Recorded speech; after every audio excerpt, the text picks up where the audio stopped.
Starvation is being used as a weapon of war in Gaza, the EU's foreign policy chief has claimed. Josep Borrell described the lack of aid entering the territory as a man-made disaster. A Spanish ship carrying desperately needed food supplies has left Cyprus for Gaza, but the UN says this cannot replace the delivery of aid by land. Israel's Prime Minister Benjamin Netanyahu has meanwhile vowed to press on with an offensive in southern Gaza. The quickest, most effective way to get aid into the territory is by road, but aid agencies say Israeli restrictions mean a fraction of what is needed is getting in. Attention has instead shifted towards alternative routes, including sea and airdrops. Israel says it is not to blame for Gaza's food shortages, as it is allowing aid through 2 crossings in the south. But addressing the UN Security Council in New York on Tuesday, Mr. Borrell said the humanitarian crisis in the territory was as a result of a lack of viable land routes. "We are now facing a population fighting for their own survival," he said. "Humanitarian assistance needs to get into Gaza, and the European Union is working as much as we can in order to make it possible." The humanitarian crisis is man-made, and when we look for alternative ways of providing support by sea, by air, we have to remind ourselves that we have to do it because the natural way of providing support through roads is being artificially closed. Starvation is being used as a war arm, and when we condemned this happening in Ukraine, we have to use the same words for what is happening in Gaza. His comments come after the UN warned at least 576,000 people in Gaza, 1/4 of the population, were one step away from famine.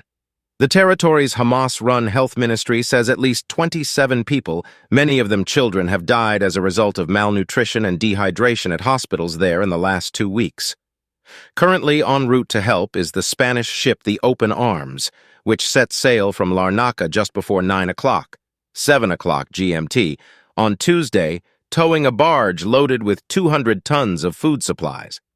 While it is at sea, Palestinians working for World Central Kitchen, WCK, will continue building a jetty at an undisclosed location on Gaza's coast, which will be used to offload the aid.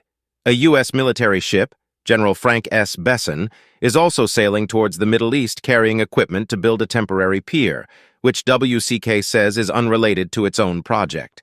Israel has welcomed the creation of the Maritime Corridor and said it was facilitating the transfer of aid to Gaza while its forces continued to fight Hamas. Mr. Netanyahu reiterated on Tuesday that Israel would press ahead with its military campaign into Rafah, Gaza's most southerly city located near the border with Egypt.